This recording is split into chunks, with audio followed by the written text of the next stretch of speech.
അലൈക്കും വറഹ്മത്തുള്ളാഹി വബറകാതുഹു. അൽഹംദുലില്ലാഹി റബ്ബിൽ ആലമീൻ വസ്സലാത്തു വസ്സലാമു അലാ റസൂലില്ലാഹി വഅലാ ആലിഹി വസഹ്ബിഹി അജ്മഈൻ അമ്മാ ബഅദ്.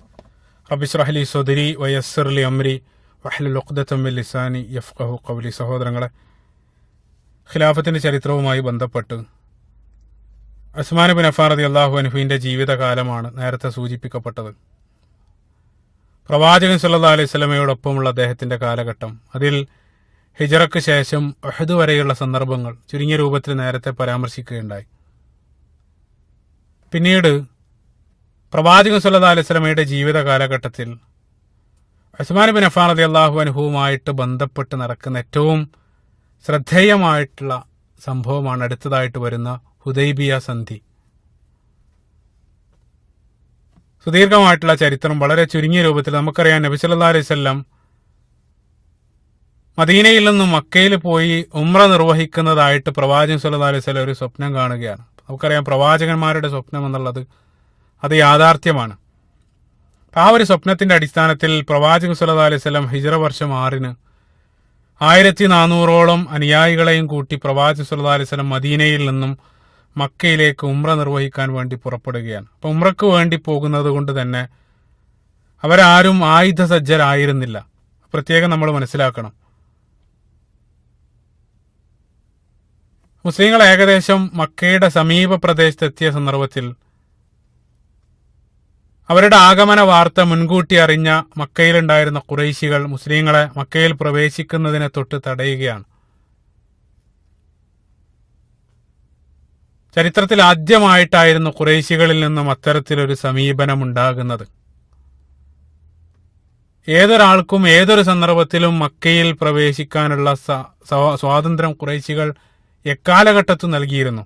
തങ്ങളുമായിട്ട് യുദ്ധം പ്രഖ്യാപിച്ച ഗോത്രക്കാരെ പോലും മക്കയിൽ പ്രവേശിക്കുന്നതിന് തൊട്ട് ഖുറൈശികൾ തടഞ്ഞിരുന്നില്ല. പക്ഷേ ആദ്യമായിട്ടൊരു വിഭാഗം ആളുകൾ മക്കയിൽ പ്രവേശിക്കുന്നതിനെ ഖുറൈശികൾ തടയുകയാണ്. നബി സല്ലല്ലാഹു അലൈഹി വസല്ലം അവരോട് യുദ്ധത്തിനൊന്നും പോകാതെ, കാരണം യുദ്ധത്തിനല്ല നബി സല്ലല്ലാഹു അലൈഹി വസല്ലം വന്നിട്ടുള്ളത്.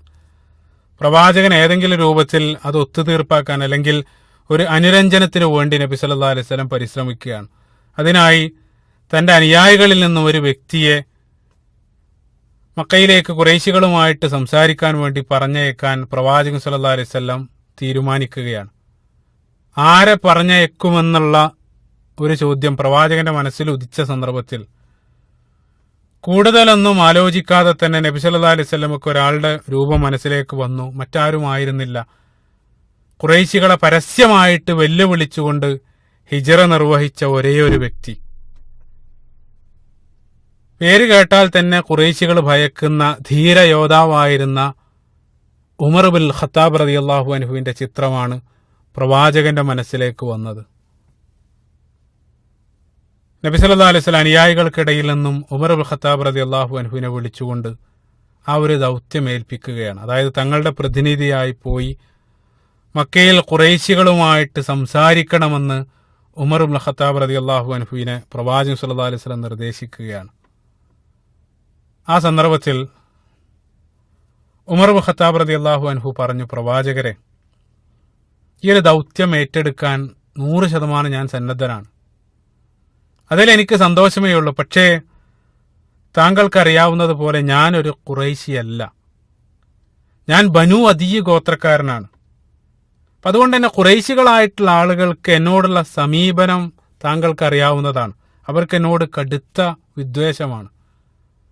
ഈ ഒരു വിദ്വേഷം നിലനിൽക്കുന്ന ഈ ഒരു സാഹചര്യത്തിൽ, ഈ ഒരു അന്തരീക്ഷത്തിൽ ഞാൻ പോയി ഇത്തരത്തിലൊരു ആവശ്യം ഉന്നയിച്ചു കഴിഞ്ഞാൽ അവരതൊരിക്കലും സ്വീകരിക്കാൻ പോകുന്നില്ലെന്ന് എനിക്ക് ഉറപ്പുണ്ട്. അപ്പം അതുകൊണ്ട് തന്നെ ഈ ഒരു ദൗത്യം ഏറ്റെടുക്കാൻ എന്നേക്കാൾ അനുയോജ്യനായിട്ടുള്ള മറ്റൊരു വ്യക്തിയെ ഞാൻ താങ്കൾക്ക് നിർദ്ദേശിക്കട്ടെയോ എന്ന് ചോദിച്ചുകൊണ്ട് ഉമർ ഇബ്നുൽ ഖത്താബ് റളിയല്ലാഹു അൻഹു ഉസ്മാൻ ഇബ്നു അഫ്ഫാൻ റളിയല്ലാഹു അൻഹുവിന്റെ പേര് നിർദ്ദേശിക്കുകയാണ്. സുബ്ഹാനല്ലാഹ്. അതിലുള്ളൊരു മാതൃക നിങ്ങളും ചിന്തിച്ചു നോക്കും. ഒന്നാമതായിട്ട് നബി സല്ലല്ലാഹു അലൈഹി വസല്ലമയാണ് ഉമർ ഇബ്നുൽ ഖത്താബ് റളിയല്ലാഹു അൻഹു തിരുത്തുന്നത്. ഇത് ഒരു സാഹചര്യത്തിലല്ല, പ്രവാചകന്റെ സീറയിലുടനീളം നബി സല്ലല്ലാഹു അലൈഹി വസല്ലമയുടെ നിർദ്ദേശങ്ങളെ പല സന്ദർഭത്തിലും ഉമർ ഇബ്നുൽ ഖത്താബ് റളിയല്ലാഹു അൻഹു തിരുത്തുന്നതായിട്ട് നമ്മൾ കാണും. അതോടൊപ്പം നേരത്തെ ഞാൻ സൂചിപ്പിച്ചിരുന്നു, ഉമർ ഖത്താബ് റളിയല്ലാഹു അൻഹുവിന്റെ നിർദ്ദേശങ്ങളെ ശരിവെച്ചുകൊണ്ട് അല്ലാഹു സുബ്ഹാനഹു വ തആല പരിശുദ്ധ ഖുർആനിലെ നിരവധി വചനങ്ങളും അവതരിപ്പിച്ചിട്ടുണ്ട്. ഉമർ ഖത്താബ് റളിയല്ലാഹു അൻഹുവിന്റെ നിർദ്ദേശം കേട്ട സന്ദർഭത്തിൽ ഏറ്റവും ഉചിതമായത് അത് തന്നെയാണെന്ന് നബി സല്ലല്ലാഹു അലൈഹി വസല്ലമക്കും ബോധ്യമാവുകയാണ്. നിങ്ങൾ മറ്റൊരു കാര്യം ചിന്തിക്കേണ്ടത്, സുബ്ഹാനല്ലാഹ്, നമുക്കറിയാം സ്ഥാനത്തിൽ യഥാർത്ഥത്തിൽ ഉമർ ഇബ്നുൽ ഖത്താബ് റളിയല്ലാഹു അൻഹുവിന്റെ സ്ഥാനം ഉസ്മാൻ ഇബ്നു അഫ്ഫാൻ റളിയല്ലാഹു അൻഹുവിനേക്കാൾ മുകളിലാണ്. ഇത്രയും വലിയൊരു അവസരം പ്രവാചകൻ സല്ലല്ലാഹു അലൈഹി വസല്ലം അദ്ദേഹത്തിന് നൽകിയിട്ടും അദ്ദേഹം ഉമ്മത്തിന്റെ നന്മയാലോചിച്ചുകൊണ്ട് അതിൽ നിന്നും പിന്മാറി അദ്ദേഹത്തെക്കാൾ സ്ഥാനത്തിൽ താഴെയുള്ള ഒരാളെ തന്നെ സ്വയം ഇകഴ്ത്തിക്കൊണ്ട് അദ്ദേഹം അതിനു വേണ്ടി നിർദ്ദേശിക്കുന്ന മനോഹരമായിട്ടൊരു മാതൃകയാണ് നമ്മളിവിടെ കാണുന്നത്. കാരണം തൻ്റെ സ്ഥാനമാനങ്ങളെക്കാൾ അല്ലെങ്കിൽ തനിക്ക് കിട്ടാൻ പോകുന്ന അധികാരത്തെക്കാളെല്ലാം ഉമർ ഇബ്നുൽ ഖത്താബ് റളിയല്ലാഹു അൻഹു വില കൽപ്പിക്കുന്നത് അല്ലെങ്കിൽ അദ്ദേഹം ചിന്തിക്കുന്നത് ഉമ്മത്തിന്റെ നന്മയാണ്. സുബ്ഹാനല്ലാഹ്, മനോഹരമായിട്ടൊരു മാതൃക. നബി സല്ലല്ലാഹു അലൈഹി വസല്ലമക്ക് അദ്ദേഹത്തിന്റെ നിർദ്ദേശം എല്ലാ അർത്ഥത്തിലും ശരിയാണെന്ന് ബോധ്യമാകുന്നു. കാരണം നമുക്കറിയാവുന്നത് പോലെ ഉസ്മാൻ ഇബ്നു അഫ്ഫാൻ റളിയല്ലാഹു അൻഹു എന്ന് പറഞ്ഞാൽ ഖുറൈശികളെ സംബന്ധിച്ചിടത്തോളം അവർക്ക് ഏറ്റവും ഇഷ്ടപ്പെട്ടൊരു വ്യക്തിയായിരുന്നു. അതോടൊപ്പം മക്കയിലുണ്ടായിരുന്ന തലമുതിർന്ന ഖുറൈശി നേതാക്കളിൽ പലരും, ഏറ്റവും വലിയ നേതാവായ അബൂ സുഫിയാൻ അടക്കം, അവരെല്ലാം ഉമവികൾ അല്ലെങ്കിൽ ബനു ഉമയ്യ ഗോത്രക്കാരാണ്. അദ്ദേഹത്തിന്റെ അതേ ഗോത്രമാണ്. സ്വന്തം അടുത്ത ബന്ധുക്കളാണ് ഖുറൈശികളായിട്ട് മക്കയിലുള്ള പല ആളുകളും. അപ്പം അതുകൊണ്ട് തന്നെ സ്വന്തം കുടുംബത്തിലുള്ളൊരു വ്യക്തി നമ്മളോട് വന്നുകൊണ്ട് ഒരു കാര്യം പറയുമ്പോൾ സ്വാഭാവികമായിട്ടും പുറത്തുള്ള ഒരാൾ വന്ന് പറയുന്നതിനേക്കാൾ നമ്മൾ അതിന് പരിഗണന നൽകും. അപ്പം ആ ഒരു മനഃശാസ്ത്രപരമായിട്ടുള്ള സമീപനമാണ് ഉമർ ഖത്താബ് റളിയല്ലാഹു അൻഹു അവിടെ സ്വീകരിച്ചത്. അത് എല്ലാ അർത്ഥത്തിലും അത് യോജിച്ചതാണെന്ന് പ്രവാചകൻ സല്ലല്ലാഹു അലൈഹി വസല്ലമക്ക് ബോധ്യപ്പെടുകയും ചെയ്യുകയാണ്. അപ്പം അതിന്റെ അടിസ്ഥാനത്തിൽ ഉസ്മാൻ ഇബ്നു അഫ്ഫാൻ റളിയല്ലാഹു അൻഹുവിനെ പ്രവാചകൻ സല്ലല്ലാഹു അലൈഹി വസല്ലം മക്കയിലേക്ക് പറഞ്ഞയക്കുകയാണ്. അദ്ദേഹം മക്കയിലേക്ക് പോകുന്നു. സുബ്ഹാനല്ലാഹ്, ആ ഒരു സന്ദർഭത്തെ സംബന്ധിച്ച് നമ്മൾ അദ്ദേഹത്തിന്റെ ഒരു മാനസിക അവസ്ഥയെ സംബന്ധിച്ച് നമ്മൾ ചിന്തിച്ചു നോക്കുക. 6-7 വർഷങ്ങൾക്ക് ശേഷമാണ് സ്വന്തം ജനിച്ചു വളർന്ന നാട്ടിലേക്ക് ഉസ്മാൻ ഇബ്നു അഫ്ഫാൻ റളിയല്ലാഹു അൻഹു പോകുന്നത്. അപ്പോൾ പ്രവാസികളായിട്ടുള്ള ആളുകൾക്കൊക്കെ അറിയാം, നമ്മളൊരു 1-2 വർഷം നമ്മുടെ നാട് വിട്ടുനിന്ന് പിന്നീട് ആ നാട്ടിലേക്ക് പോകുന്ന സന്ദർഭത്തിൽ നമുക്കുണ്ടാവുന്നൊരു മാനസികാവസ്ഥ. പക്ഷെ അതിനേക്കാൾ ഉപരി 6-7 വർഷത്തിന്റെ ഒരു ഇടവേളയ്ക്ക് ശേഷം ആദ്യമായിട്ടാണ് മദീനയിൽ നിന്നൊരാൾ ഔദ്യോഗികമായിട്ട് മക്കയിലേക്ക് പോകുന്നത്. സുദീർഘമായിട്ടുള്ള ചരിത്രം ഏറ്റവും ചുരുങ്ങിയ രൂപത്തിൽ ഉസ്മാൻ ഇബ്നു അഫ്ഫാൻ റളിയല്ലാഹു അൻഹു അദ്ദേഹം മക്കയിലെത്തുന്നു. മക്കയിലുണ്ടായിരുന്ന ഖുറൈശി നേതാക്കൾ, തന്റെ ബന്ധുക്കൾ കൂടെയായ ഖുറൈശി നേതാക്കളോടെല്ലാം അദ്ദേഹം ആവശ്യം ഉന്നയിച്ചുകൊണ്ട് സംസാരിക്കുകയാണ്. ഒരേ ഒരു കാര്യമേ അദ്ദേഹത്തിന് മുന്നോട്ട് വെക്കാനുള്ളൂ. അതായത്, ഞങ്ങളെ ഉംറ ചെയ്യാൻ ഞങ്ങൾക്ക് ഉംറ ചെയ്യാനുള്ള അവസരം നിങ്ങൾ നൽകണം. അതിന് ഞങ്ങളെ തടയരുത്. ഞങ്ങൾ യുദ്ധത്തിന് വേണ്ടിയല്ല വന്നത്. പക്ഷേ ആ ഒരു ആവശ്യം അംഗീകരിക്കാൻ ഖുറൈശികൾ ആരും സന്നദ്ധമാകുന്നില്ല. സ്ത്രീകളെ ഉംറ ചെയ്യാൻ ഞങ്ങൾ അനുവദിക്കുകയില്ല. താങ്കൾക്ക് വേണമെങ്കിൽ ഉംറ നിർവഹിച്ചു പോകാം. ഇതായിരുന്നു ഖുറൈശികൾ പറഞ്ഞ മറുപടി. ഇപ്പൊ നബി സല്ലല്ലാഹു അലൈഹി വസല്ലമയെ അവിടെ നിർത്തി ഉസ്മാൻ ഇബ്നു അഫ്ഫാൻ റളിയല്ലാഹു അൻഹു സ്വയം ഉംറ നിർവഹിച്ച് പോകില്ല എന്നുള്ളത് ഉറപ്പാണ്. ഒരിക്കലും പ്രവാചകനെ അവിടെ നിർത്തിക്കൊണ്ട് അദ്ദേഹം ആ ഒരു പ്രവൃത്തി ചെയ്യുകയില്ലെന്ന് നമുക്കറിയാം. അദ്ദേഹം അതിന് സന്നദ്ധമായില്ല. അദ്ദേഹം അവരുമായിട്ടുള്ള സംസാരം തുടരുകയാണ്. സ്വാഭാവികമായിട്ടും ദിവസങ്ങൾ കടന്നു പോവുകയാണ്. അതോടൊപ്പം തന്നെ ഉസ്മാൻ ഇബ്നു അഫ്ഫാൻ റളിയല്ലാഹു അൻഹു അക്കാലഘട്ടത്തിൽ മക്കയിൽ രഹസ്യമായിട്ട് ഇസ്ലാം സ്വീകരിച്ച ചില വ്യക്തികളുണ്ടായിരുന്നു. അതായത് തങ്ങളുടെ ഇസ്ലാം രഹസ്യമാക്കിക്കൊണ്ട് തന്നെ മക്കയിൽ ജീവിച്ചു ചില ആളുകൾ. അവർ ഉസ്മാൻ ഇബ്നു അഫ്ഫാൻ റളിയല്ലാഹു അൻഹുവിനെ വന്ന് കാണുകയും സംസാരിക്കുകയൊക്കെ ചെയ്തു. അപ്പോൾ സ്വാഭാവികമായിട്ടും പ്രതീക്ഷിച്ചതിൽ കൂടുതൽ സമയം വൈകുകയാണ്. 6-7 ദിവസം കഴിഞ്ഞിട്ടും അദ്ദേഹം തിരിച്ചെത്താതെയായ സന്ദർഭത്തിൽ ഹുദൈബിയയിലുണ്ടായിരുന്ന മുസ്ലിങ്ങൾ അവർ വല്ലാതെ അസ്വസ്ഥരാവുകയാണ്. അവർ ചിന്തിക്കുകയാണ്, ഒരു പക്ഷേ ഖുറൈശികളെങ്ങാനും ഇനി ഉസ്മാനെ വധിച്ചു കളഞ്ഞോ എന്ന് അവർ സംശയിക്കുകയാണ്. അപ്പോൾ സ്വാഭാവികമായിട്ടും അത്തരം ഒരു അന്തരീക്ഷത്തിൽ ഒരാളുടെ മനസ്സിൽ ഇത്തരത്തിലൊരു സംശയം വരും. അയാളത് പങ്കുവെക്കും. പിന്നീട് സ്വാഭാവികമായിട്ടും അത് മറ്റുള്ള ആളുകളിലേക്ക് പടരും. പിന്നീട് അതൊരു കിംവദന്തിയായിട്ട് മാറും. ഈ രൂപത്തിലാണ് സമൂഹത്തിൽ ഓരോന്ന് പടരാറുള്ളത്. ആ ഒരു സാഹചര്യത്തിൽ അങ്ങനെ സംശയിക്കുന്നതിലും അവരെ നമുക്ക് കുറ്റപ്പെടുത്താൻ കഴിയുകയില്ല. ഒരാൾ സംശയം ഉദിച്ചു, അയാളത് പങ്കുവെക്കുന്നു, സ്വാഭാവികമായിട്ടും അതൊരു കിംവദന്തിയായിട്ട് മുസ്ലിം ടെന്റിലെല്ലാം പരക്കുകയാണ്. അതായത് ഖുറൈശികൾ ഉസ്മാൻ റളിയല്ലാഹു അൻഹുവിനെ വധിച്ചിരിക്കുന്നു എന്നുള്ളൊരു കിംവദന്തി മുസ്ലിങ്ങൾക്കിടയിൽ പരക്കുന്നു. അത് സ്വാഭാവികമായിട്ട് പ്രവാചകന്റെ ചെവിയിൽ എത്തുകയാണ്. നബി സല്ലല്ലാഹു അലൈഹി വസല്ലമയും പ്രവാചകനും അവരെ പോലെയുള്ള ഒരു മനുഷ്യനായതുകൊണ്ട് നബി സല്ലല്ലാഹു അലൈഹി വസല്ലമയും അത് വിശ്വസിച്ചു പോവുകയാണ്. അതായത് ഒരു പക്ഷേ ഇനി ഖുറൈശികളെങ്ങാനും ഉസ്മാൻ റളിയല്ലാഹു അൻഹുവിനെ വധിച്ചിട്ടുണ്ടാകുമോ എന്ന് പ്രവാചകൻ സല്ലല്ലാഹു അലൈഹി വസല്ലമയും സംശയിച്ചു. നബി സല്ലല്ലാഹു അലൈഹി വസല്ലം അവരോട് പറഞ്ഞു, തീർച്ചയായിട്ടും ഉസ്മാൻ റളിയല്ലാഹു അൻഹുവിനെ ഖുറൈശികൾ വധിച്ചിട്ടുണ്ടെങ്കിൽ നമ്മൾ അതിന് പകരം ചോദിക്കേണ്ടിയിരിക്കുന്നു. അവരോട് യുദ്ധം ചെയ്യാതെ നമ്മൾ തിരിച്ചു പോവുകയില്ല. അതിനുവേണ്ടി നിങ്ങൾ എനിക്ക് പ്രതിജ്ഞ നൽകണമെന്ന് നബി സല്ലല്ലാഹു അലൈഹി വസല്ലം അവരോട് ആവശ്യപ്പെടുകയാണ്. അതായത് മരിക്കോളം യുദ്ധം ചെയ്യാൻ ഞങ്ങൾ ഒരിക്കലും പിന്തിരിഞ്ഞു പോവുകയില്ല, മരിക്കോളം യുദ്ധം ചെയ്യാൻ ഞങ്ങൾ സന്നദ്ധരാണെന്ന് നിങ്ങൾ ഓരോരുത്തരായിട്ട് എനിക്ക് പ്രതിജ്ഞ നൽകണമെന്ന് പ്രവാചകൻ സല്ലല്ലാഹു അലൈഹി വസല്ലം അവരോട് ആവശ്യപ്പെടുന്നു. അതിന്റെ അടിസ്ഥാനത്തിൽ നബി സല്ലല്ലാഹു അലൈഹി വസല്ലം ഒരു മരത്തിന്റെ ചുവട്ടിലിരിക്കുന്ന ഓരോ സ്വഹാബികളായിട്ട് വന്ന് പ്രവാചകന്റെ കൈപിടിച്ച് അവർ ബൈഅത്ത് നൽകുകയാണ്. ഈ ബൈഅത്താണ് ചരിത്രപ്രസിദ്ധമായ ബൈഅത്തു റിദ്വാൻ എന്ന പേരിൽ അറിയപ്പെടുന്നത്. പരിശുദ്ധ ഖുർആനിൽ സൂറത്തുൽ ഫത്ഹ്, പരിശുദ്ധ ഖുർആനിലെ 48-ാമത്തെ അധ്യായമായ സൂറത്തുൽ ഫത്ഹിൽ പ്രധാനമായിട്ടും അല്ലാഹു സുബ്ഹാനഹു വ തആല കൈകാര്യം ചെയ്യുന്ന വിഷയം ഹുദൈബിയയാണ്. അതിൽ ഈ ഒരു സന്ദർഭത്തെ മനോഹരമായിട്ട് അല്ലാഹു സുബ്ഹാനഹു വ തആല വരച്ചു കാണിക്കുന്നതായിട്ട് കാണാൻ സാധിക്കും. സൂറത്തുൽ ഫത്ഹിന്റെ 18-ാമത്തെ ആയത്തിൽ ലഖദ് റളിയല്ലാഹു അൻഹു അനിൽ മുഅ്മിനീന ഇദ് യുബായിഊനക തഹ്ത അഷ്ജറ. ഒരു മരത്തിന്റെ ചുവട്ടിൽ വെച്ച് സത്യവിശ്വാസികൾ നിന്നോട് പ്രതിജ്ഞ ചെയ്ത സന്ദർഭം. അല്ലാഹു സുബ്ഹാനഹു വ തആല അവിടെ പറയുന്നത് ബൈഅത്തു റിദ്വാനെ സംബന്ധിച്ചാണ്. 1400ഓളം സ്വഹാബികൾ വന്ന് പ്രവാചകന്റെ കയ്യിൽ ബൈഅത്ത് നൽകിയ സന്ദർഭത്തിൽ അവസാനം നബി സല്ലല്ലാഹു അലൈഹി വസല്ലം പ്രവാചകന്റെ വലത് കൈകൾ ഉയർത്തിക്കൊണ്ട് നബി സല്ലല്ലാഹു അലൈഹി വസല്ലം പറഞ്ഞു, ഇത് ഉസ്മാന് പകരമായിട്ടാണ് ഞാൻ വെക്കുന്നതെന്ന് പറഞ്ഞുകൊണ്ട് സ്വന്തം വലത് കൈ ഉസ്മാൻ ബിൻ അഫ്ഫാൻ റളിയല്ലാഹു അൻഹുവിനെ പ്രതിനിധീകരിച്ചുകൊണ്ട് നബി സല്ലല്ലാഹു അലൈഹി വസല്ലം തന്റെ കൈകളിൽ വെക്കുകയാണ്. സുബ്ഹാനല്ലാഹ്. അതിനേക്കാൾ വലിയൊരു ഭാഗ്യം എന്താണ്? അതായത് സ്വന്തം പ്രവാചകന്റെ ശരീരഭാഗത്തെ ഉസ്മാൻ ബിൻ അഫ്ഫാൻ റളിയല്ലാഹു അൻഹുവിനെ പ്രതിനിധീകരിച്ചുകൊണ്ട് പ്രവാചകൻ സല്ലല്ലാഹു അലൈഹി വസല്ലം വെക്കുകയാണ്. ഇത് വളരെയധികം പ്രാധാന്യം അർഹിക്കുന്നുണ്ട് ഈ സംഭവം. എന്തുകൊണ്ടാണെന്ന് വെച്ചാൽ 35ഓളം വർഷങ്ങൾക്ക് ശേഷം ഒരു വിഭാഗം ആളുകൾ ഉസ്മാൻ ബിൻ അഫ്ഫാൻ റളിയല്ലാഹു അൻഹുവിനെ വധിക്കപ്പെട്ട സന്ദർഭത്തിൽ, അല്ലെങ്കിൽ അവര് ഉസ്മാൻ ബിൻ അഫ്ഫാൻ റളിയല്ലാഹു അൻഹുവിനെ വധിച്ച സന്ദർഭത്തിൽ അദ്ദേഹത്തിന് മീതെ പല ആരോപണങ്ങളും അവർ ഉന്നയിക്കുന്നുണ്ട്. എല്ലാം അടിസ്ഥാനരഹിതമായിട്ടുള്ള ആരോപണങ്ങളായിരുന്നു. അതിൽ പ്രധാനപ്പെട്ട ആരോപണങ്ങളിൽ ഒന്നായിരുന്നു തഖല്ലുഫ് ഉസ്മാൻ അൻ ബൈഅത്തു റിദ്വാൻ. ബൈഅത്തു റിദ്വാനിൽ നിന്നും അദ്ദേഹം പിന്മാറി എന്നുള്ളതാണ്. നിങ്ങൾ ചിന്തിച്ചു നോക്കുക, എത്ര അടിസ്ഥാനരഹിതമായിട്ടുള്ള ആരോപണമാണ്. കാരണം യഥാർത്ഥത്തിൽ ബൈഅത്തു റിദ്വാൻ നടക്കാനുള്ള കാരണം തന്നെ ഉസ്മാൻ ബിൻ അഫ്ഫാൻ റളിയല്ലാഹു അൻഹു ആണ്. അതേ കാരണം പറഞ്ഞുകൊണ്ടാണ് അദ്ദേഹത്തെ 35 വർഷത്തിന് ശേഷം ചില ആളുകൾ വന്നുകൊണ്ട് വധിക്കുന്നത്. ആ ഒരു അർത്ഥത്തിൽ ഈ ഒരു സംഭവം വളരെയധികം പ്രാധാന്യം അർഹിക്കുന്നുണ്ട്. പിന്നീട് ഹുദൈബിയയ്ക്ക് ശേഷം ഹിജറ വർഷം 9 നടക്കുന്ന അടുത്ത സംഭവമാണ് തബൂക്ക് യുദ്ധം.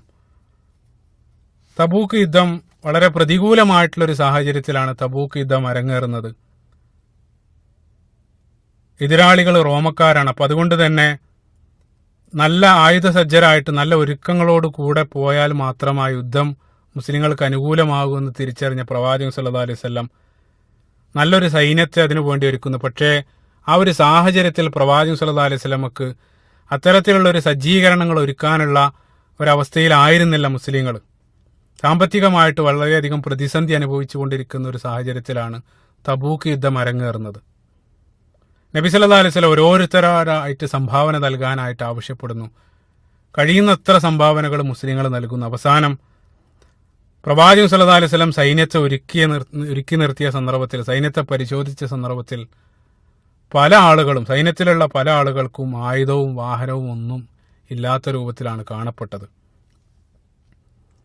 ഈ ഒരു പ്രതിസന്ധി ഘട്ടത്തിൽ നബി സല്ലല്ലാഹു അലൈഹി വസല്ലം ചോദിച്ചു, ഇവരെയെല്ലാം ആര് യുദ്ധത്തിന് സജ്ജരാക്കും, അവർക്ക് ഞാൻ സ്വർഗം വാഗ്ദാനം നൽകുന്നു. സുബ്ഹാനല്ലാഹ്.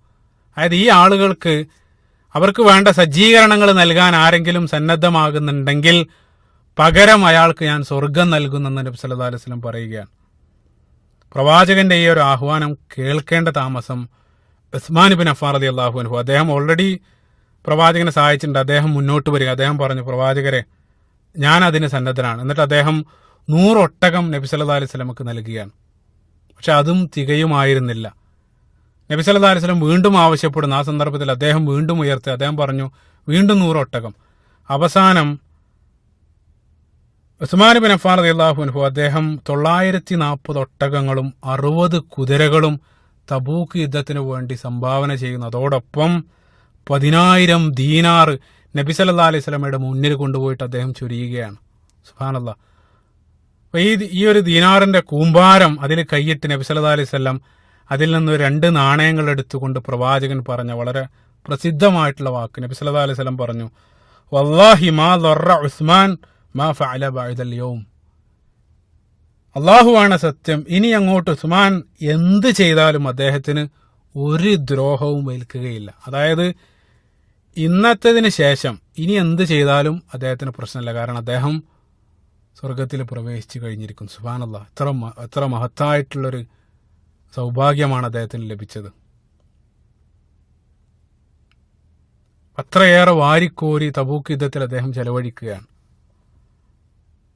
മറ്റൊരു കാര്യം, നമ്മൾ പ്രവാചകൻ സല്ലല്ലാഹു അലൈഹി വസല്ലമയുടെ സീറയിൽ നമ്മൾ പരിശോധിക്കുന്ന സന്ദർഭത്തിൽ വളരെ കൗതുകകരമായിട്ട് കണ്ടൊരു കാര്യം, ഓരോ സന്ദർഭത്തിൽ, അതായത് പ്രവാചകൻ സല്ലല്ലാഹു അലൈഹി വസല്ലം സാമ്പത്തിക പ്രതിസന്ധി നേരിടുന്ന സന്ദർഭത്തിലെല്ലാം വാരിക്കോരി ചെലവഴിക്കാൻ മുന്നോട്ട് വരുന്നത് ഉസ്മാൻ ഇബ്നു അഫ്ഫാൻ റളിയല്ലാഹു അൻഹുവാണ്. അപ്പോൾ അദ്ദേഹം ചെലവഴിക്കുന്ന തുക നമ്മൾ നോക്കുകയാണെങ്കിൽ ഒരു സന്ദർഭത്തിൽ ചെലവഴിച്ചതിനേക്കാൾ എത്രയോ ഇരട്ടിയാണ് അദ്ദേഹം അടുത്ത സന്ദർഭത്തിൽ ചെലവഴിക്കുക.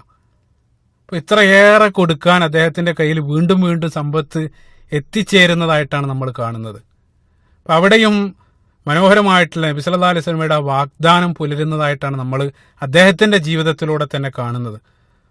പ്രവാചകൻ സല്ലല്ലാഹു അലൈഹി വസല്ലം പറയുന്നതായിട്ടുള്ള ഒരു ഹദീസ് സാന്ദർഭികമായിട്ട് നമ്മൾ ഓർക്കേണ്ടതുണ്ട്. മാ നഖസ മാലും മിൻ സ്വദഖ. നിങ്ങളുടെ സമ്പത്ത് അല്ലെങ്കിൽ നിങ്ങളുടെ സ്വദഖ ഒരിക്കലും നിങ്ങൾക്ക് ദാരിദ്ര്യം വിളിച്ചു വരുത്തുകയില്ല എന്ന്. അതായത് എത്ര കൊടുക്കുന്നു അത്രയും ഇരട്ടിക്കുമെന്നുള്ളത് പ്രവാചകൻ നമുക്ക് നൽകിയ വാഗ്ദാനമാണ്. അതിനേക്കാൾ ഉപരി അല്ലാഹു സുബ്ഹാനഹു വ തആല പരിശുദ്ധ ഖുർആനിൽ നിരന്തരം ഇന്നൽ മുസദ്ദിഖീന വൽ മുസദ്ദിഖാതി വഅഖറദുല്ലാഹ ഖർളൻ ഹസനൻ യുദാഅഫു ലഹും. അള്ളാഹുവിന്റെ മാർഗത്തിൽ ധനം ചെലവഴിക്കുന്ന ആളുകൾക്ക് അത് ഇരട്ടിപ്പിച്ചു കൊടുക്കുമെന്നുള്ള വാഗ്ദാനം അള്ളാഹു സുബ്ഹാനഹു വ തആലയും നമുക്ക് നൽകിയിട്ടുണ്ട്. അത് ആ വാഗ്ദാനം അക്ഷരാർത്ഥത്തിൽ പുലരുന്നതായിട്ടാണ് ഉസ്മാൻ ഇബ്നു അഫ്ഫാൻ റളിയല്ലാഹു അൻഹുവിന്റെ ജീവിതത്തിൽ നമ്മൾ കാണുന്നത്.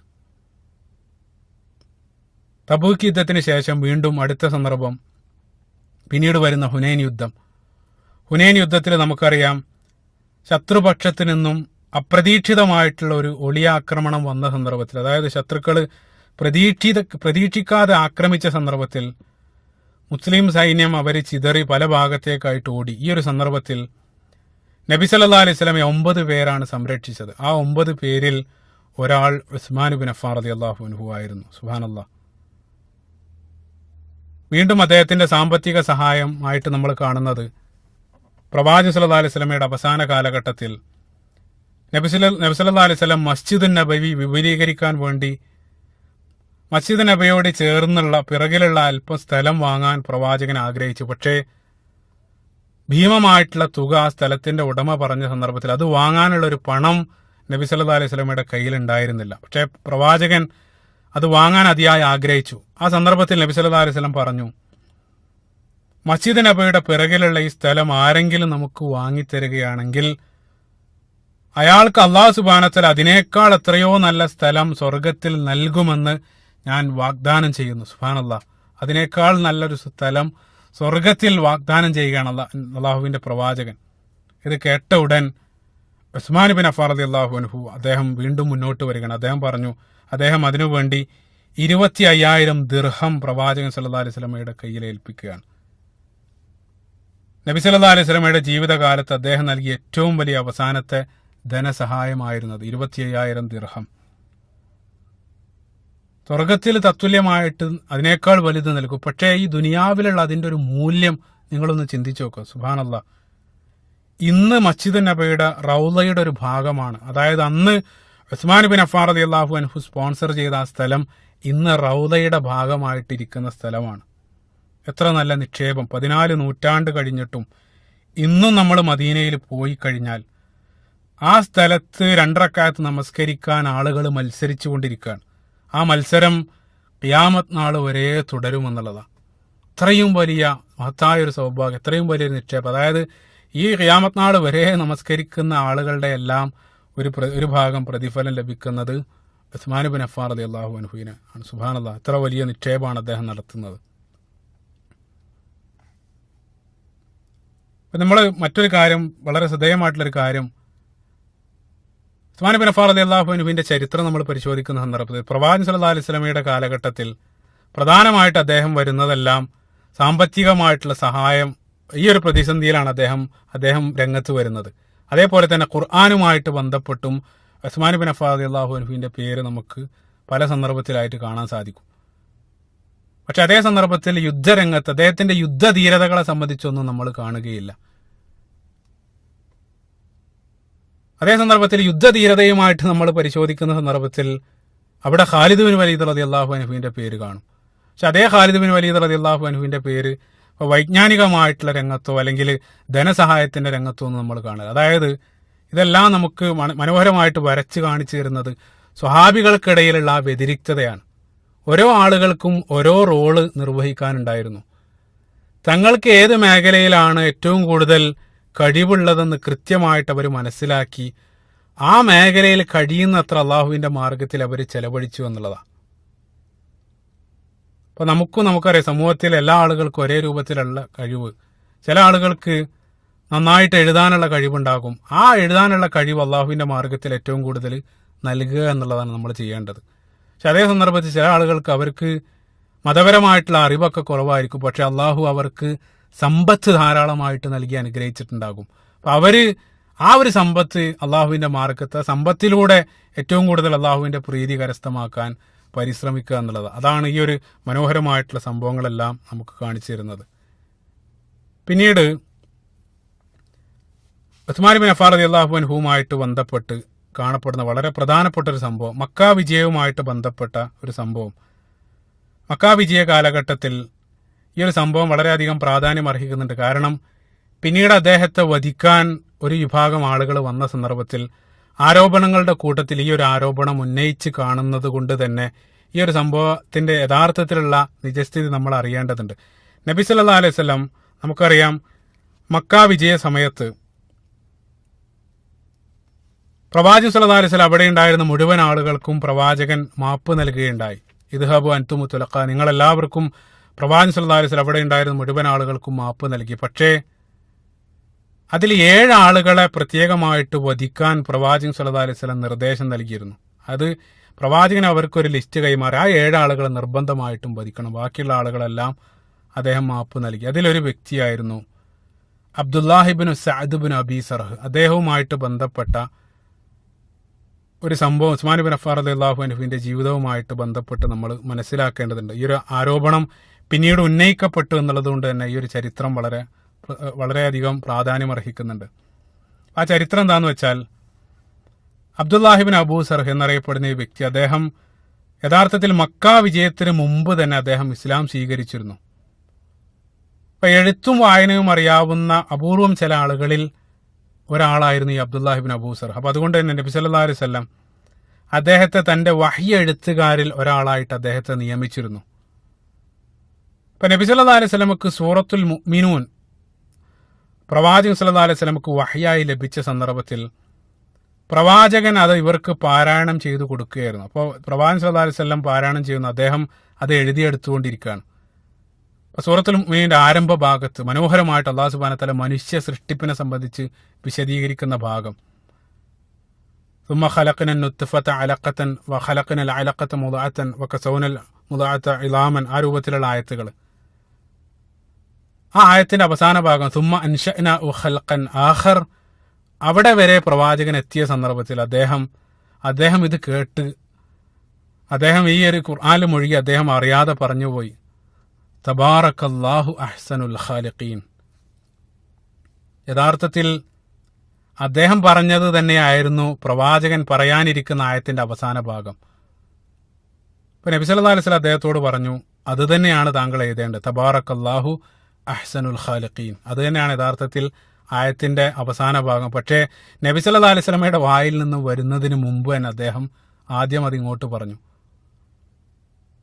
സ്വാഭാവികമായിട്ട് അദ്ദേഹത്തിന്റെ മനസ്സിലൊരു സംശയം ഉദിക്കാൻ അത് കാരണമായി. സ്വാഭാവികമായിട്ടും പിശാച് ഒരാളെ ആക്രമിക്കുന്നതിന്റെ രൂപമാണ്. ആദ്യം ഇതേ രൂപത്തിലുള്ള ഒരു സംശയം നമ്മുടെ മനസ്സിലേക്ക് ഇട്ടുതരും. പിന്നീട് ആ സംശയത്തിൽ പിടിച്ചുകൊണ്ടാണ് അദ്ദേഹത്തെ ഏതെങ്കിലും രൂപത്തിൽ വഴിതെറ്റിക്കാൻ വേണ്ടി പിശാച് നിരന്തരം ശ്രമിച്ചുകൊണ്ടിരിക്കും. അതേ രൂപത്തിൽ അദ്ദേഹം ആ സംശയത്തിന് അടിമപ്പെട്ടി അവസാനം അദ്ദേഹം ഇസ്ലാം ഉപേക്ഷിക്കുന്നത് വരെ എത്തി എന്നുള്ളതാണ്. അദ്ദേഹം മുർത്തദ്ദായി. അപ്പൊ നമുക്കറിയാം, ഇസ്ലാമിക ഭരണത്തിൽ റിദ്ദക്കുള്ള ശിക്ഷ എന്നുള്ളത് വധശിക്ഷയാണ്. അതായത് ഇസ്ലാമിക സമൂഹത്തിൽ ഒരാൾ മുർത്തദ്ദായി കഴിഞ്ഞാൽ അദ്ദേഹത്തിന് വധശിക്ഷയാണ്. അപ്പൊ നബി സല്ലല്ലാഹു അലൈഹി വസല്ലം മക്ക കീഴടക്കിയ സന്ദർഭത്തിൽ പ്രവാചകൻ 7 പേർക്ക് വധശിക്ഷ നൽകാൻ കൽപ്പിച്ചിരുന്നു. അതിൽ ഒരു വ്യക്തി ഈ അബ്ദുല്ലാഹിബിൻ സഅദ് ബിൻ അബീ സർഹ എന്നറിയപ്പെടുന്ന ഈ വ്യക്തിയാണ്.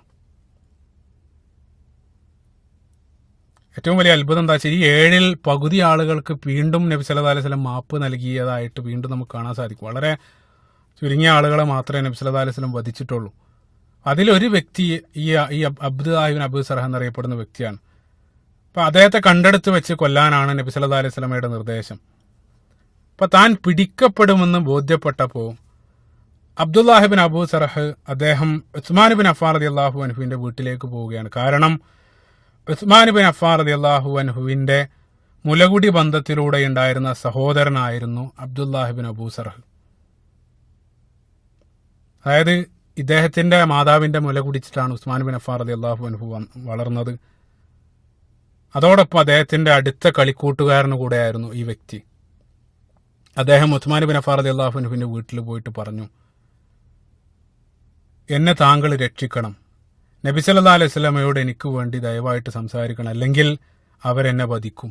ഈ ഒരു ആവശ്യം ഉന്നയിച്ചുകൊണ്ട് അദ്ദേഹം ഉസ്മാൻ ബിൻ അഫ്ഫാൻ റളിയല്ലാഹു അൻഹുവിനോട് കെഞ്ചുകയാണ്.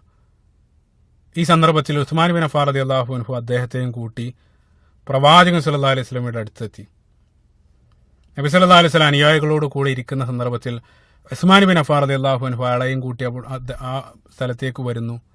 എന്നിട്ട് അദ്ദേഹം പ്രവാചകനോട് പറഞ്ഞു, പ്രവാചകരെ, ഇയാൾ എൻ്റെ സഹോദരനാണ്, ഇയാളുടെ മാതാവാണ് എന്നെ ചെറുപ്പത്തിൽ പരിചരിച്ചത്, അയാളെ നോക്കുന്നതിനേക്കാൾ എന്നെ അവർ ചെറുപ്പത്തിൽ പരിചരിച്ചിട്ടുണ്ട്. അപ്പം അതുകൊണ്ട് ദയവ് ചെയ്ത് ഇദ്ദേഹത്തിന് മാപ്പ് നൽകണം, മാപ്പ് നൽകുകയാണെങ്കിൽ അദ്ദേഹം ഇസ്ലാം സ്വീകരിക്കാൻ സന്നദ്ധനാണെന്ന് അറിയിച്ചിട്ടുണ്ട്. ഈ ഒരു സന്ദർഭത്തിൽ നബി സല്ലല്ലാഹു അലൈഹി വസല്ലം മൗനം അവലംബിക്കുകയാണ്, പൂർണ്ണമായിട്ടുള്ള നിശബ്ദത. ഒരുപാട് സമയം പ്രവാചകൻ സല്ലല്ലാഹു അലൈഹി വസല്ലം മൗനത്തിലിരിക്കുന്നു. പ്രവാചകന്റെ ആ നിശബ്ദത ആർക്കും മനസ്സിലാകുന്നില്ല. ഒരുപാട് സന്ദർഭത്തിന് ശേഷം, ഒരുപാട് സമയത്തിന് ശേഷം നബി സല്ലല്ലാഹു അലൈഹി വസല്ലം പറഞ്ഞു, ഞാൻ അദ്ദേഹത്തിന് മാപ്പ് നൽകിയിരിക്കുന്നു. അപ്പോൾ അദ്ദേഹം ഇസ്ലാം സ്വീകരിച്ചുകൊണ്ട് അവിടെ നിന്ന് പോവുകയാണ്. അവർ പോയതിന് ശേഷം നബി സല്ലല്ലാഹു അലൈഹി വസല്ലം സ്വഹാബികളെ നോക്കിക്കൊണ്ട് ചോദിച്ചു, ഇത്രയും നേരം ഞാൻ മിണ്ടാതിരുന്ന സന്ദർഭത്തിൽ അവന്റെ മെയ്തെ ഞാൻ നടപ്പിലാക്കാൻ നിങ്ങളോട് ഉത്തരവിട്ട, അതായത് അവന്റെ നേരെ അവനെ കണ്ടെടുത്ത് വെച്ച് വധശിക്ഷ വിധിക്കണം എന്ന് നബി സല്ലല്ലാഹു അലൈഹി വസല്ലം പറഞ്ഞിരുന്നു. ആ ശിക്ഷ നടപ്പിലാക്കാനുള്ള ഒരു ബുദ്ധി നിങ്ങളുടെ കൂട്ടത്തിൽ ആർക്കും ഇല്ലാതെ പോയല്ലോ എന്ന് പ്രവാചകൻ സല്ലല്ലാഹു അലൈഹി വസല്ലം അവരോട് ചോദിക്കുകയാണ്. അതായത് ഞാൻ ഇത്രയും നേരം മിണ്ടാതിരുന്ന സന്ദർഭത്തിൽ നിങ്ങൾക്ക് ആർക്കെങ്കിലും അയാളെ വധിച്ചുകൂടായിരുന്നോ എന്നാണ് പ്രവാചകൻ സല്ലല്ലാഹു അലൈഹി വസല്ലം ചോദിക്കുന്നത്. ആ ഒരു സന്ദർഭത്തിൽ സ്വഹാബികൾ ചോദിച്ചു, പ്രവാചകരെ, നിങ്ങളുടെ മനസ്സിൽ എന്താണ് നിങ്ങൾ ചിന്തിക്കുന്നതെന്ന് ഞങ്ങൾക്ക് അറിയില്ലായിരുന്നു. ഏതെങ്കിലും രൂപത്തിലുള്ള ഒരു സൂചന അല്ലെങ്കിൽ വല്ല ഒരു ഇഷാറയും നിങ്ങൾ ഞങ്ങൾക്ക് നൽകിക്കൂടായിരുന്നു. എന്തെങ്കിലും ഒരു ശരീരം കൊണ്ട് എന്തെങ്കിലും ഒരു സൂചന അല്ലെങ്കിൽ ഒരു ആക്ഷന് ഞങ്ങൾക്ക് കാണിച്ചു തന്നൂടായിരുന്നു. ഞങ്ങൾ അങ്ങനെയാണെങ്കിൽ ഞങ്ങൾ അദ്ദേഹത്തെ വധിക്കുമായിരുന്നല്ലോ എന്ന് സ്വഹാബികൾ നബി സല്ലല്ലാഹു അലൈഹി വസല്ലമയോട് ചോദിക്കുകയാണ്. ആ സന്ദർഭത്തിലാണ് പ്രവാചകന്റെ പ്രസിദ്ധമായിട്ടുള്ള വാക്കുകൾ. നബി സല്ലല്ലാഹു അലൈഹി വസല്ലം പറഞ്ഞു, മാ കാന ലി നബിയ്യിൻ അൻ യകൂന ലഹു ഖായിനത്തുൽ അയുൻ. വായ കൊണ്ടൊന്ന് പറഞ്ഞ് കണ്ണുകൊണ്ട് മറ്റൊന്ന് ചെയ്യുക എന്നുള്ളത് ഒരു പ്രവാചകന് ചേർന്ന പണിയല്ല.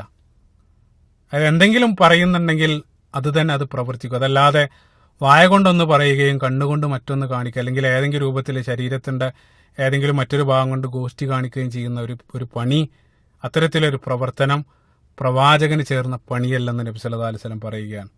അപ്പോൾ നബി സല്ലല്ലാഹു അലൈഹി വസല്ലമയുടെ മനസ്സിൽ അദ്ദേഹത്തെ വധിക്കണമെന്നായിരുന്നു. പക്ഷേ അദ്ദേഹം ഇസ്ലാം സ്വീകരിച്ചതോടെ പ്രവാചകൻ സല്ലല്ലാഹു അലൈഹി വസല്ലം അദ്ദേഹത്തിന് മാപ്പ് നൽകുകയാണ്. ആ ഒരു സന്ദർഭത്തിൽ നമ്മളും കരുതുക, അദ്ദേഹം ഇസ്ലാം സ്വീകരിക്കാനുള്ള കാരണം തീർച്ചയായിട്ടും ഏതൊരാൾക്കും അനുമാനിക്കുക, അദ്ദേഹം സ്വന്തം ജീവിതത്തെ രക്ഷപ്പെടുത്താൻ വേണ്ടിയിട്ട് അദ്ദേഹം ഇസ്ലാം സ്വീകരിച്ചാണെന്ന് നമ്മളും കരുതും. പക്ഷേ ഒരാളുടെ പ്രത്യക്ഷമായിട്ട് ഒരാളെ വിലയിരുത്താനേ നബി സല്ലല്ലാഹു അലൈഹി വസല്ലമക്ക് അധികാരമുള്ളൂ. ഹൃദയത്തിലേക്ക് നോക്കുന്നത് അല്ലാഹു സുബ്ഹാനഹു വ തആലയാണ്. ഹൃദയത്തിൽ എന്താണെന്ന് അള്ളാഹുവിന് മാത്രമേ അറിയുകയുള്ളൂ. ഇപ്പൊ നബി സല്ലല്ലാഹു അലൈഹി വസല്ലം അദ്ദേഹത്തെ വധിക്കാൻ ഇഷ്ടപ്പെട്ടു, പക്ഷേ അവസാനം അദ്ദേഹത്തിന് മാപ്പ് നൽകി വിട്ടു. ശ്രദ്ധേയമായിട്ടൊരു കാര്യം എന്താന്ന് വെച്ചാൽ, നമ്മൾ അദ്ദേഹത്തിന്റെ ചരിത്രം വീണ്ടും നമ്മൾ പരിശോധിക്കുകയാണെങ്കിൽ, പിന്നീട് ഈ അബ്ദുല്ലാഹിബ്നു അബൂ സർഹ അദ്ദേഹം നല്ലൊരു വ്യക്തിയായിട്ട് മാറുന്നതായി, അതായത് അദ്ദേഹം യഥാർത്ഥത്തിൽ ഇസ്ലാം സ്വീകരിച്ചത് ആത്മാർത്ഥമായിട്ടായിരുന്നു. വളരെ പവിത്രമായിട്ടുള്ള ജീവിതമാണ് പിന്നീട് അദ്ദേഹം നയിച്ചത്. പിന്നീടുള്ള എല്ലാ യുദ്ധത്തിലും അദ്ദേഹം പങ്കെടുക്കുന്നു. എത്രത്തോളം എന്ന് വെച്ചാൽ, അദ്ദേഹത്തിന്റെ ഭരണത്തിലുള്ള കഴിവെല്ലാം യഥാർത്ഥത്തിൽ ഉമർ ഇബ്നു ഖത്താബ് റളിയല്ലാഹു അൻഹു കൃത്യമായിട്ട് മനസ്സിലാക്കി. മറ്റുള്ള ആളുകളുടെ കഴിവ് അത് മനസ്സിലാക്കാൻ ഉമർ ഇബ്നു ഖത്താബ് റളിയല്ലാഹു അൻഹുവിന് പ്രത്യേകമായിട്ടുള്ള ഒരു കഴിവുണ്ടായിരുന്നു. അപ്പോൾ നമുക്കറിയാം, ഉമവികളെല്ലാം ആദ്യമായിട്ട് അധികാരത്തിലേക്ക് കൊണ്ടുവരുന്നത് ഉമർ ഇബ്നു ഖത്താബ് റളിയല്ലാഹു അൻഹു ആണ്. അവരുടെ ഭരണ നൈപുണ്യം മനസ്സിലാക്കിക്കൊണ്ടാണ് മുആവിയ റളിയല്ലാഹു അൻഹുവിനെ ആദ്യമായിട്ട് ഗവർണറാക്കി വെക്കുന്നതെല്ലാം ഉമർ ഇബ്നു ഖത്താബ് റളിയല്ലാഹു അൻഹു ആണ്. അതിന്റെ തുടർച്ചയായിട്ടാണ് പിന്നീട് ഉമവികൾ 19 വർഷക്കാലം ഇസ്ലാമിക ലോകം ഭരിക്കുക വരെ ചെയ്യുകയുണ്ടായി. അപ്പം അതെല്ലാം മനസ്സിലാക്കാനുള്ള ഒരു കഴിവ് ഉമർ ഇബ്നു ഖത്താബ് റളിയല്ലാഹു അൻഹുവിന് ഉണ്ടായിരുന്നു. ഉമർ ഇബ്നു ഖത്താബ് റളിയല്ലാഹു അൻഹുവിന്റെ ഭരണകാലത്ത് അദ്ദേഹം അബ്ദുല്ലാഹിബ്നു അബൂ സർഹിന്റെ ഭരണ നൈപുണ്യം കൃത്യമായിട്ട് മനസ്സിലാക്കി അദ്ദേഹത്തെ ഈജിപ്തിന്റെ ഗവർണറാക്കി ഉമർ ഇബ്നു ഖത്താബ് റളിയല്ലാഹു അൻഹു നിയോഗിക്കുകയുണ്ടായി. സുബ്ഹാനല്ലാഹ്. ഈജിപ്തിന്റെ ഗവർണറായിട്ട് അദ്ദേഹം അവിടെ ഈജിപ്തിൽ ഭരിച്ചു. പിന്നീട് ഉസ്മാൻ ബിൻ അഫ്ഫാൻ റളിയല്ലാഹു അൻഹുവിന്റെ മരണത്തോടു കൂടെ നമുക്കറിയാം, ഇസ്ലാമിക ഉമ്മത്തിൽ നിരവധി ഫിത്നകൾ രൂപപ്പെടുകയുണ്ടായി. മുസ്ലിം ഉമ്മത്തിൽ തന്നെ ചേരിതിരിഞ്ഞ് ഈ രൂപത്തിലുള്ള പല ഭയാനകരമായിട്ടുള്ള ഫിത്നകളും പിന്നീട് വന്നു. ആ ഒരു സന്ദർഭത്തിൽ തന്റെ രാഷ്ട്രീയ ജീവിതം അവസാനിപ്പിച്ച് ഈ ഉമ്മത്തിലുള്ള ഒരു ഫിത്നയിലും അകപ്പെടാതെ നിഷ്പക്ഷമായിട്ട് നിലനിന്ന അപൂർവം സ്വഹാബികൾ ഉണ്ടായിരുന്നു. ഇപ്പോൾ അബ്ദുല്ലാഹിബ്നു ഉമർ റളിയല്ലാഹു അൻഹുവിനെ പോലെ ഉണ്ടായിരുന്ന ചില സ്വഹാബികൾ ഒരു ഫിത്നയിലും അകപ്പെടാതെ സ്വകാര്യ ജീവിതം നയിച്ച, വളരെ ഒന്നിലും പങ്കുചേരാതെ നിഷ്പക്ഷമായിട്ട് നിലകൊണ്ട അപൂർവം ചില സ്വഹാബികളിൽ ഒരാളായിരുന്നു അബ്ദുല്ലാഹിബ്നു അബൂ സർഹ. അദ്ദേഹം പിന്നീട് യാതൊരു രാഷ്ട്രീയ പ്രവർത്തനത്തിലും പങ്കെടുക്കാതെ ഇബാദത്തിൽ മുഴുകി അദ്ദേഹം ജീവിക്കുന്നു. പിന്നീട് അലി ഇബ്നു അബീ ത്വാലിബ് റളിയല്ലാഹു അൻഹുവിന്റെ ഭരണകാലം, ആ ഭരണത്തിന്റെ അവസാന കാലഘട്ടത്തിൽ അദ്ദേഹം മരണപ്പെടുകയാണ്. മരണത്തിൽ പോലും അദ്ദേഹം എപ്പോഴും പ്രാർത്ഥിക്കാറുണ്ടായിരുന്ന ഒരു പ്രാർത്ഥന, അല്ലാഹുവേ, എന്നെ സുബഹി നമസ്കരിക്കുന്ന സന്ദർഭത്തിൽ എന്നെ നീ തിരിച്ചു വിളിക്കണം, അല്ലെങ്കിൽ സുബഹി നമസ്കരിക്കുന്ന സന്ദർഭത്തിൽ മരണപ്പെടാനായിരുന്നു അദ്ദേഹം ആഗ്രഹിച്ചത്. അദ്ദേഹത്തിന്റെ ആ അതിയായ ആഗ്രഹവും പ്രാർത്ഥനയും അല്ലാഹു സുബ്ഹാനഹു വ തആല സ്വീകരിക്കുകയും ഒരു സന്ദർഭത്തിൽ അദ്ദേഹം സുബഹി നമസ്കരിച്ച് ഒരു സലാം വീട്ടി രണ്ടാമത്തെ സലാം വീട്ടുന്ന സന്ദർഭത്തിൽ അദ്ദേഹം വീണ് അവിടെ വെച്ചുകൊണ്ട് മരണപ്പെടുകയും ചെയ്തു. സുബ്ഹാനല്ലാഹ്. അദ്ദേഹത്തിന്റെ ആ ഒരു ഇസ്ലാം സ്വീകരണം എത്രത്തോളം ആത്മാർത്ഥമായിരുന്നെന്ന് പിന്നീടുള്ള അദ്ദേഹത്തിന്റെ ജീവിതം കൃത്യമായിട്ട് നമുക്ക് കാണിച്ചു തരുന്നുണ്ട്.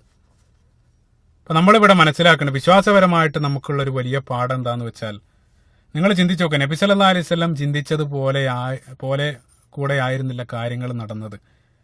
നബി സല്ലല്ലാഹു അലൈഹി വസല്ലമക്ക് അയാളിൽ വരാനിരിക്കുന്ന ഒരു നന്മ തിരിച്ചറിയാൻ കഴിയാതെ പോവുകയാണ്. പ്രവാചകൻ സല്ലല്ലാഹു അലൈഹി വസല്ലമ അയാളെ വധിക്കാൻ ആഗ്രഹിച്ചു. പക്ഷേ അയാളിലുള്ള നന്മകൾ അത് അള്ളാഹുവിന് മാത്രമേ അതായത് അള്ളാഹു മാത്രമാണ് വരാനിരിക്കുന്ന കാര്യങ്ങൾ അറിയാവുന്ന അള്ളാഹു സുബ്ഹാനഹു വ തആലയുടെ വിധി മറ്റൊന്നായിരുന്നു. പ്രവാചകന്റെ ആഗ്രഹങ്ങൾക്കനുസരിച്ച് പോലും എല്ലാ കാര്യങ്ങളും നടക്കുന്നത് അള്ളാഹുവിന്റെ കാര്യം. അതാണ് അള്ളാഹു സുബ്ഹാനഹു വ തആല യഅലമു മാ ബൈന ഐദീഹിം വമാ ഖൽഫുഹും, വരാനിരിക്കുന്നതും കഴിഞ്ഞു പോയതുമായിട്ട് അറിയാവുന്ന, അത് അള്ളാഹുവിന് മാത്രം അറിയാവുന്ന കാര്യമാണ്. നബി സല്ലല്ലാഹു അലൈഹി വസല്ലം പറഞ്ഞതനുസരിച്ച് അവിടെ, അല്ലെങ്കിൽ അത്തരത്തിലൊരു നടപടി എടുത്തിരുന്നെങ്കിൽ പിന്നീട് അദ്ദേഹത്തിന് വരാനിരിക്കുന്ന ഈ നന്മകളൊന്നും ലഭിക്കില്ല. അപ്പൊ അത് അള്ളാഹുവിന് കൃത്യമായിട്ട് അറിയാവുന്നത് കൊണ്ടാണ് ആ രൂപത്തിൽ അദ്ദേഹത്തിന്റെ ആ വഴി മാറി ഈ രൂപത്തിലാകാനുള്ള കാരണം എന്നുള്ളതാണ്. അപ്പോൾ പ്രത്യേകമായിട്ട് നമ്മൾ മനസ്സിലാക്കണം, ഒരാളെ ആന്തരികമായിട്ട് അല്ലെങ്കിൽ ബാഹ്യമായിട്ട് മാത്രമേ നമുക്ക് വിലയിരുത്താനുള്ള അധികാരമുള്ളൂ. ആന്തരികമായിട്ട് ഒരു പക്ഷേ അയാളിൽ പിന്നീട് പല നന്മകൾ ഉണ്ടാകാം, അത് നമ്മൾക്ക് തിരിച്ചറിയാൻ കഴിഞ്ഞുകൊള്ളണമെന്നില്ല എന്നുള്ള മനോഹരമായിട്ടുള്ള പാഠം കൂടെയാണ് ഇതെല്ലാം നമുക്ക് മനസ്സിലാക്കി തരുന്നത്. ഇൻഷാ അല്ലാഹ് അതിന്റെ തുടർച്ചയെന്നോണം ഉസ്മാൻ ബിൻ അഫ്ഫാൻ റളിയല്ലാഹു അൻഹുമായിട്ട് ബന്ധപ്പെട്ട ഹദീസുകൾ, അതോടൊപ്പം തന്നെ ആദ്യത്തെ 2 ഖുലഫാ റാഷിദീങ്ങളുടെ കാലഘട്ടത്തിലുള്ള ചില സംഭവങ്ങൾ ഇതിന്റെ തുടർച്ചയെന്നോണം പിന്നീട് സൂചിപ്പിക്കാവുന്നതാണ്. അല്ലാഹു സുബ്ഹാനഹു വ തആല മഹത്തായി സ്വഹാബികളുടെ കൂട്ടത്തിൽ ഉയർത്തെഴുന്നേൽക്കാനുള്ള സൗഭാഗ്യം അള്ളാഹു നമുക്ക് നൽകുമാറാകട്ടെ. റബ്ബനാ ആതിനാ ഫിദ്ദുനിയ ഹസന വഫിൽ ആഖിറതി ഹസനതൻ വഖിനാ അദാബന്നാർ. റബ്ബനാ തഖബ്ബൽ മിന്നാ ഇന്നക അൻത സമീഉൽ അലീം വതുബ് അലൈനാ ഇന്നക അൻത തവ്വാബുർ റഹീം. അസ്സലാമു അലൈക്കും വറഹ്മത്തുള്ളാഹി.